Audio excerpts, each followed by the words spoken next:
Hello जी, अस्सलाम वालेकुम everyone. कैसे हैं आप सब? आई होप आप लोग अच्छे होंगे। ओके, तो सबसे पहले तो congratulations to all of you जिन लोगों ने भी सेल्फ हीलिंग को अपनाया है और अपने लिए एक कोशिश की है।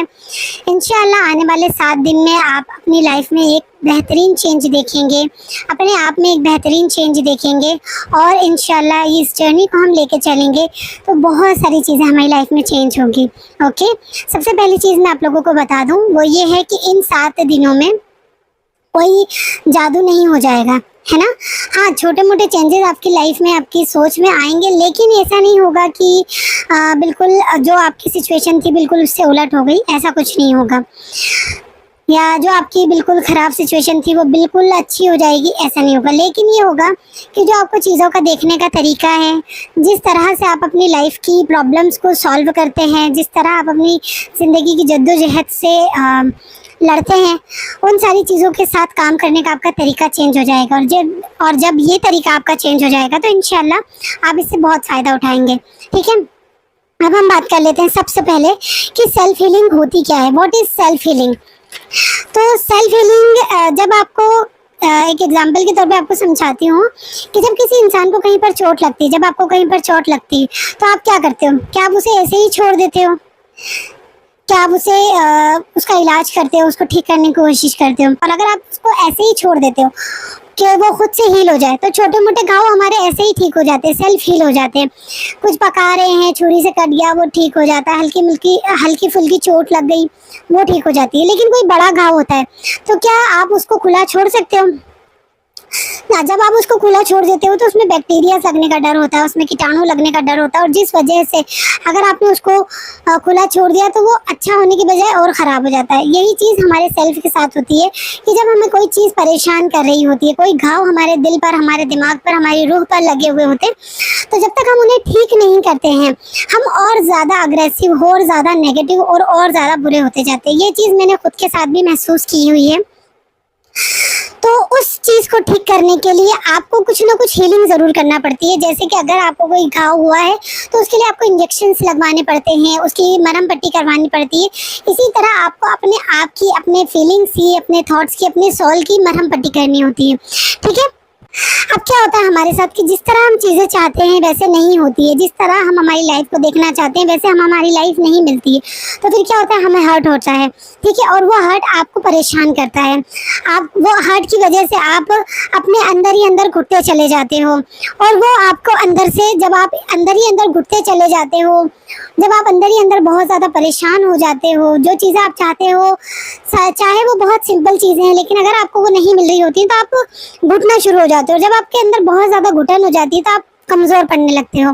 और वो कमज़ोर आप कैसे पड़ते हो कि आपकी बॉडी आपको कमज़ोर नहीं दिखती है, आपका जो इनर होता है वो आपको कमज़ोर कर देता है, और आप बहुत थक जाते हो ज़िंदगी से। आपको ऐसा लगता है कि बस अब बहुत हो गया, अब मैं और फाइट नहीं कर सकती, अब मैं अपनी ज़िंदगी के इस सिचुएशन को और ज़्यादा आगे नहीं लेकर जा सकती। तो यही चीज़ें होती है कि आपको बहुत ज़्यादा परेशान करती है। कोई एक इंसान होता है जिसने आपकी लाइफ में आपको बहुत ज़्यादा हर्ट दिया होता है, बहुत ज़्यादा तकलीफ दी होती है। जब भी आपके सामने उसका नाम आता है तो आपके दिलो दिमाग में एक हर्ट, एक गुस्सा, एक टेंशन, एक डर आ जाता है, और वही डर आपको बहुत ज़्यादा परेशान करता है। जब भी, चाहे अगर वो इंसान अभी आपके लाइफ में है या नहीं है, लेकिन जब भी उसका नाम या वो इंसान आपके सामने आता है तो आपके अंदर एक अजीब सी बेचैनी, एक अजीब सा डर रहता है, जिसकी वजह से आपकी जो सोल है वो बहुत ज़्यादा कमज़ोर हो जाती है। तो हम जो सेल्फ हीलिंग में काम करेंगे वो ये है कि हम हमारी सोल को हील करने की कोशिश करेंगे, क्योंकि हमारे आसपास नेगेटिव लोग, हमारे माहौल में नेगेटिव लोग, हमारी जो चीज़ें हैं, जो हमारी ख्वाहिशें हैं वो हमारे हिसाब से ना होना, ये सब ज़िंदगी में चलता रहेगा, है ना। लेकिन हमारा काम क्या है कि हमारा सोचने का पर्सपेक्टिव, हमारा काम करने का, जो भी हमारे सामने सिचुएशन आ रही है, उस सिचुएशन पे हम जो एक्शन ले रहे हैं उस एक्शन पे हमारी कमांड है। तो उस एक्शन को हमें कैसे लेना है, क्या क्या चीज़ें हमें हमारे जहन से निकालनी है, क्या चीज़ें रखनी है, वो सारी चीज़ें इंशाल्लाह आपको हेल्प करेंगी सेल्फ हील होने में। ठीक है, जब आप हील हो जाते हो, जब आपकी सेल्फ हील हो जाती है, तो फिर आपकी जो सोल होती है ना वो प्योर फॉर्म में बाहर आती है। आपकी जो रूह होती है वो प्योर होकर बाहर आती है। क्या आपने नहीं देखा कि कभी कभी जब आपको बहुत ज़्यादा तकलीफ होती है और आप अल्लाह ताला के आगे बेइंतहा रोते हो, बिल्कुल शिद्दत से आप तड़प तड़प के अल्लाह के आगे रो लेते हो, तो जब आप अल्लाह के आगे बेइंतहा रोते हो, उसके बाद आपने एक फीलिंग महसूस की, एक हल्कापन, एक ठंडक अपने दिल में आपने महसूस की होगी। वो किस वजह से होती है? वो इसी वजह से होती है कि जब आप अल्लाह ताला को अपना पूरा दर्द, अपनी तकलीफ बता देते हो, अपने गुनाहों की माफ़ी मांग लेते हो, तो आपकी जो सोल होती है, जो आपकी रूह होती है ना, वो पूरी तरह प्योर हो जाती है। और जब आपकी रूह पूरी तरह प्योर हो जाती है तो फिर आप प्योर होना शुरू हो जाते हो। जो आपकी बीमारियां हैं वो अच्छी होना शुरू हो जाती हैं। दुनिया में कोई ऐसी बीमारी नहीं है वो जो जहन की पावर से ना ख़त्म की जा सके। लोगों ने कैंसर तक को अपने जहन से ठीक कर लिया है, अपने दिमाग की पावर से ठीक कर लिया है। तो आपकी जो छोटी मोटी बीमारियां हैं, जो छोटी मोटी तकलीफ़ें हैं, क्या वो आपके पावर से ठीक नहीं हो सकती? हो सकती हैं। तो पहले तो हमें खुद को हील करना पड़ेगा ना, तभी हम किसी और को हेल्प कर पाएंगे। ओके, तो यहाँ पर जो हम लोग करेंगे वो है कि आप लोगों को डेली टास्क दिया जाएगा, ठीक है? बस आपको उस टास्क को फॉलो करना है डेली बेसिस पर, और इंशाल्लाह आप अपने लाइफ में एक बेहतरीन चेंज देखोगे। देखो, सबसे बेसिक स्टेप सेल्फ हीलिंग का क्या है ना, कि हमारी लाइफ में सबसे इम्पोर्टेंट इंसान जो हमारे यहाँ होता है, वो अगर हमसे नाराज़ हो जाए, वो अगर हमसे गुस्सा है, उसके और हमारे बीच में कोई ना कोई मन मुटाव चल रहा है, तो आप क्या करते हो? क्या डायरेक्ट आप उसको कहने लगते हो I love you, I like you और आई मिस यू? क्या आप उसे कहने लगते हो इस तरह से? या फिर आप के बीच में जो लड़ाई है, आपके बीच में जो गुस्सा है, आपको वो ख़त्म करना पड़ता है, आप उसको, इस इंसान को मनाना पड़ता है ना? अब जो लोग कहते हैं कि हम अफर्मेशंस कर रहे हैं, हम बहुत ज़्यादा जिक्र कर रहे हैं, बहुत ज़्यादा दुआएं कर रहे हैं, वो किस वजह से कबूल नहीं होती? कि यहाँ पर उनका बहुत बड़ा लूप होल होता है। वो लूप होल ये होता है कि उनके और उनके रूह के बीच का कनेक्शन टूट चुका होता है। अब जब वो कनेक्शन टूट चुका होता है ना, तो वो जो रूह होती है वो उस शिद्दत से अल्लाह ताला के पास आपकी अर्जी नहीं पहुँचा पाती, है ना? ज़माने के लोग उस अल्लाह को यूनिवर्स कहते हैं, लेकिन यूनिवर्स अल्लाह ताला की बनाई हुई ही चीज़ है ना? हम अल्लाह को मानते हैं, हमने अल्लाह से हर अफर्मेशन, हर मैनिफेस्टेशन कबूल करवानी है, हर दुआ कबूल करवानी है। तो क्या कह रही थी मैं, कि पहले हमें उस इंसान को मनाना पड़ता है, एंड देन उसके बाद फिर हम उससे कोई बात बोल पाते हैं कि I love you, I like you, है ना? बगैर मनाए हम उससे I love you, I like you कहेंगे तो क्या वो चीज़ वो एक्सेप्ट करेगा? नहीं करेगा, है ना? उसी तरह ही हमारे जो दुआएं होती हैं, हमारा जो जिक्र होता है, अफर्मेशंस होता है, वो भी उस तरह से फिर डाइजेस्ट नहीं हो पाता, उस तरह से कनेक्ट नहीं हो पाता, और फिर हम सारे ज़माने में कहते फिरते हैं कि हमारी तो दुआएं ही कबूल नहीं होती, अल्लाह ताला तो हमसे नाराज़ रहते हैं, हमारी तो किस्मत ख़राब है। तो अगर आपने अपना कनेक्शन ही ठीक नहीं किया हुआ है, तो आप कैसे एक्सपेक्ट करोगे कि आपकी दुआएँ अल्लाह ताला तक पहुँचेंगी और आपकी रूह अल्लाह ताला को, आपकी रूह से अल्लाह ताला की कनेक्शन बनेगा और आपकी रूह अपनी दुआओं को कबूल करवाने में अल्लाह ताला को राज़ी करेगी, ठीक है? जब हम इस तरह से कहते हैं तो हमारा, अब देखो मैं आपको एक चीज़ समझाती हूँ। हमारे जो जहन है ना, हमारे जहन के अंदर भी एक जहन है, ठीक है? जो हमारी गर्दन के पीछे का हिस्सा होता है ना, जो हमारी बुद्धि का हिस्सा होता है, वहाँ पर एक हमारा छोटा सा एक और दिमाग है जिसको सबकॉन्शियस माइंड कहा जाता है। वो सबकॉन्शियस माइंड हमारी लाइफ की वो सारी चीज़ें, वो सारी मेमोरी स्टोर करता है जो कि हम चाहते हैं या नहीं चाहते, लेकिन वो स्टोर हो जाती है। कभी कभी हमें कोई ऐसी चीज़ें याद आती हैं जो हमने कभी सोची नहीं थी, या फिर कभी ज़िंदगी में एक बार देखी थी और वो हमें याद आ जाती है। लेकिन कभी कभी ऐसा होता है कि जिस चीज़ को हम बहुत ज़्यादा याद रखना चाहते हैं वो हमारे साथ याद नहीं रहती और हम उसको पूरी तरह भूल जाते हैं। ये किस वजह से होता है? कि वो जो चीज़ है वो आपके सबकॉन्शियस में नहीं बैठी होती है, और जो चीज़ आपके सबकॉन्शियस में बैठ जाती है तो वो आपको लाइफ टाइम याद रहती है। अब सबकॉन्शियस का नाम मैं यहाँ पर क्यों ले रही हूँ?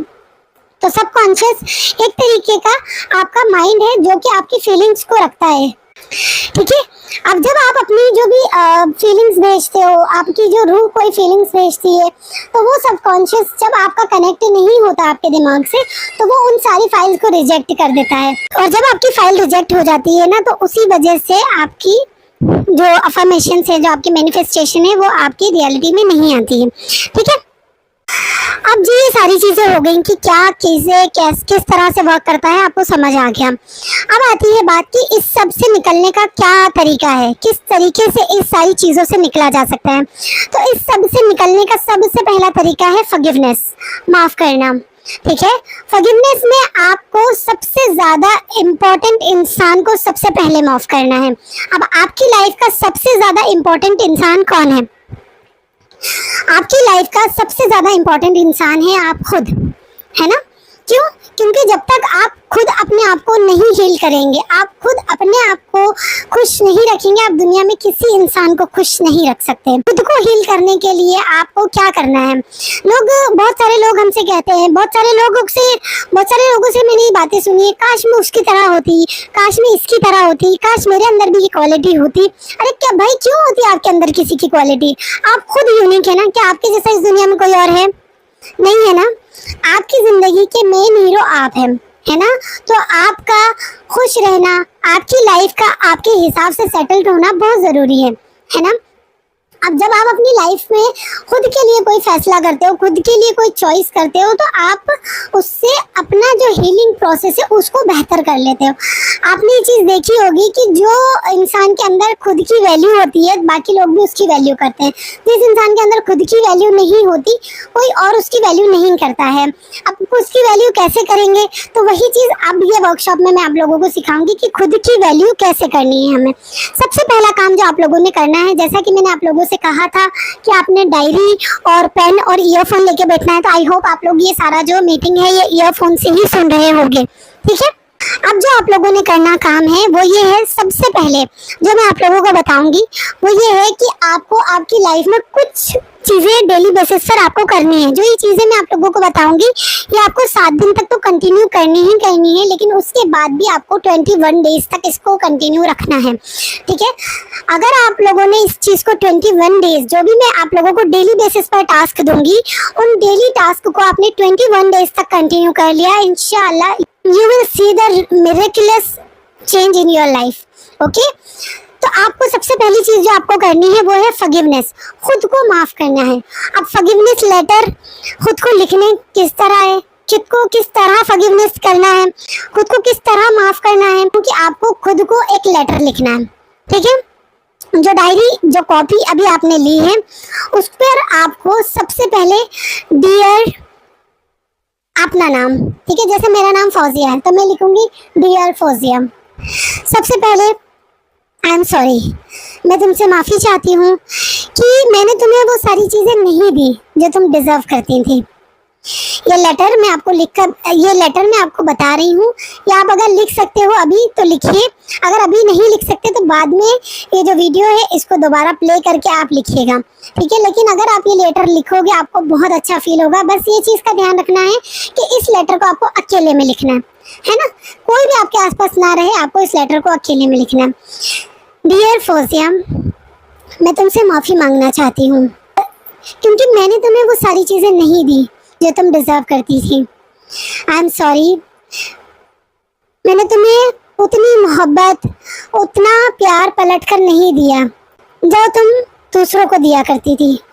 मैंने तुम्हें वो इज्जत, वो अहमियत नहीं दी जो दूसरों को दी। मैं तुमसे इस बात के लिए भी माफ़ी चाहती हूँ कि मैंने लोगों को जितना दिया उससे आधा भी मैंने तुम्हें नहीं दिया।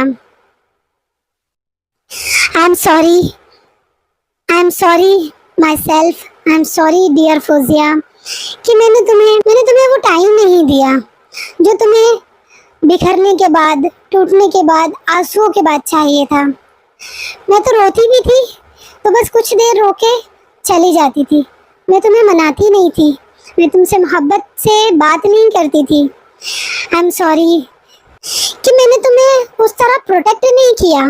जब लोग तुमसे झूठ बोलते थे, जब लोग तुम्हें धोखा देते थे, तो मैं तुम्हें धोखा लेने देती थी, मैं तुम्हें उस झूठ को फील करने देती थी, मैं तुम्हें उसमें बेटर नहीं बनने देती थी।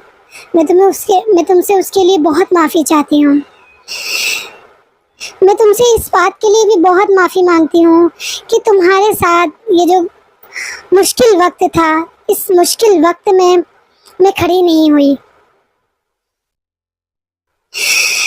और जब तुम्हें एक बेहतर फैसले की ज़रूरत थी तो मैंने तुम्हारे साथ खड़े होकर एक सही फैसला नहीं किया। I am really sorry for that. और आई एम सॉरी कि मैंने तुम्हें उस वक्त मोहब्बत नहीं दी जिस वक्त तुम मोहब्बत बहुत ज़्यादा डिज़र्व करती थी। Your soul. और नीचे आप लिख दीजिएगा योर सोल।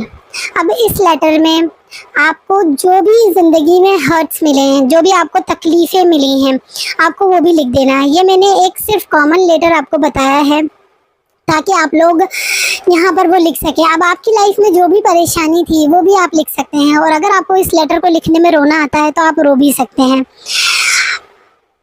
जब आप ये लेटर लिख के फ्री होंगे ना, आपको इतना लाइफ हल्का महसूस होगा, आपको इतनी चीज़ें हल्की महसूस होंगी कि यू कांट बिलीव कि एक बार खुद से बात की, एक बार खुद को महसूस किया तो कितना अच्छा लग रहा है। तो आपको सिर्फ करना ये है कि ये लेटर एक बार लिख लेना है, और लिखने के बाद आपको डेली 7 डेज तक इस लेटर को पढ़ना है।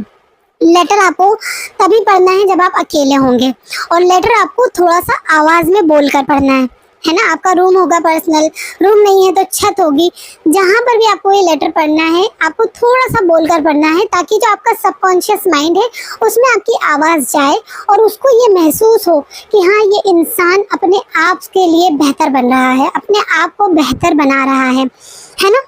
इसके बाद आ जाते हैं कि आपको जिक्र में किस तरह आगे बढ़ना है। तो आपको इस चैलेंज में हम डेली बेसिस पर स्टेप बाय स्टेप जिक्र लेके चलेंगे। एक साथ मैं आपको पूरा बर्डन नहीं दूंगी, क्योंकि कोई भी इंसान जब शुरुआत करता है तो उसके लिए एक साथ 7000 मरतबा इस्तिग़फ़ार करना ईजी नहीं होता है ना। अब इस्तिग़फ़ार आपको क्या बेनिफिट देगी? इस्तिग़फ़ार से आप पहले आपने अपनी रूह को हील कर लिया, आपने अपनी रूह को बेहतर कर लिया। अब आप उसके बाद जब अपनी रूह के साथ अल्लाह ताला का जिक्र करेंगे, वो जिक्र करेंगे जिस जिक्र पे अल्लाह ताला का फरमान है कि तुम इस्तिग़फ़ार करोगे मैं तुम्हें बेटे दूंगा, मैं तुम्हें रिस्क दूंगा, मैं तुम्हें वहाँ से रिस्क दूंगा जहाँ से तुम गुमान भी नहीं कर सकते, तुम्हारे लिए नहरें बहा दूंगा। मैं इंतहा चीज़ें अल्लाह ताला ने इस्तिग़फ़ार करने वालों के लिए बताई हैं। तो जब आप पहले अपनी रूह को हील कर लोगे, फिर अल्लाह ताला का वो जिक्र करोगे जो अल्लाह ताला को बहुत ज़्यादा पसंद है, तो आपकी लाइफ में इंशाल्लाह मिरेकल होंगे। अब आपको डेली बेसिस पर अभी आज के दिन में आपको 1000 टाइम अस्तगफिरुल्लाह करनी है, ठीक है। कोई जो हाउस वाइफ हैं जो बहुत ज़्यादा बिजी हैं वो 500 टाइम से स्टार्ट कर सकते हैं, फिर कल 1000 टाइम कीजिएगा, ओके। लेकिन अगर कोई के पास टाइम है और जो ज़्यादा जल्दी अपनी दुआओं को कबूल करवाना चाहता है, अपने लिए ज़्यादा बेटर रिजल्ट लाना चाहता है, तो 1000 टाइम वो इस्तिग़फ़ार आज करेगा। अब कैसे करना है 1000 टाइम? तो आप डिवाइड कर लीजिएगा। जैसे अब हमारे पास 3 नमाज़ें बचेंगी इस सेशन के बाद, क्योंकि ये सेशन दोपहर के 3 बजे हो रहा है ना। तो आप तीनों नमाज़ों में 200 मरतबा कर लीजिए और 400 मरतबा एक अलग बैठक में कर लीजिए, तो आपका 1000 टाइम अस्तगफिरुल्लाह हो जाएगा। इसके बाद जो आपको एक चीज़ करनी है, जो कि आपको पूरे 21 डेज डेली बेसिस पर करनी है, जिसके बारे में साइंटिफिकली प्रूवन है कि ये आपको सेल्फ को हील करने में, आपकी परेशानियों को दूर करने में बहुत ज़्यादा बेनिफिशियल है, वो है सूरह कौसर। आपको डेली 100 मरतबा सूरह कौसर पढ़नी है, ठीक है। कोई भी एक टाइम सेट कर लीजिए, एक सिटिंग में 2 सिटिंग में आप कंप्लीट कर सकते हैं। पहली मरतबा में आप बिस्मिल्लाह पढ़ लीजिएगा, आसपास दुरूद शरीफ, दुरूद इब्राहिम पढ़ लीजिएगा, एंड देन 100 टाइम्स आप सूरह कौसर पढ़ लीजिएगा, ठीक है। अब इंशाल्लाह जब आप ये सारी चीज़ें करेंगे आपको बहुत बहुत ज़्यादा हीलिंग, बहुत ज़्यादा खुशी महसूस होगी, ओके। ये लेटर अगर आप मेरे साथ व्हाट्सएप पर शेयर कर सकते हो तो प्लीज़ शेयर कर दीजिएगा, क्योंकि क्या होता है जब हम किसी के साथ अपनी जो तकलीफ है, अपना जो प्रॉब्लम है वो शेयर कर लेते हैं तो हम और ज़्यादा हल्के हो जाते हैं, और ये लेटर मेरे अलावा कहीं नहीं जाएगा। ये एक तरीके से ऐसा हो जाएगा कि जैसे आपने अपनी कोई दिल की बात एक अंधे कुएं में डाल दी, और इंशाल्लाह वो लेटर मैं जब पढ़ लूँगी एंड देन उसके बाद मैं आपको थोड़ा बहुत उसमें सोल्यूशन बता के मैं भी डिलीट कर दूँगी, ठीक है। आई होप आप लोगों को ये बहुत ज़्यादा हेल्प करेगा। इंशाल्लाह कल के सेशन में हम और ज़्यादा चीज़ें कवर करेंगे, और अभी हम इस वीडियो को एंड करते हैं, ओके। आप लोग इस चीज़ को ज़रूर फॉलो कीजिएगा और इंशाल्लाह अपनी लाइफ में बेहतरीन चेंज देखिएगा, ठीक है। तो मिलते जल्दी नेक्स्ट वीडियो के साथ, तब तक के लिए फ़ी अमानिल्लाह।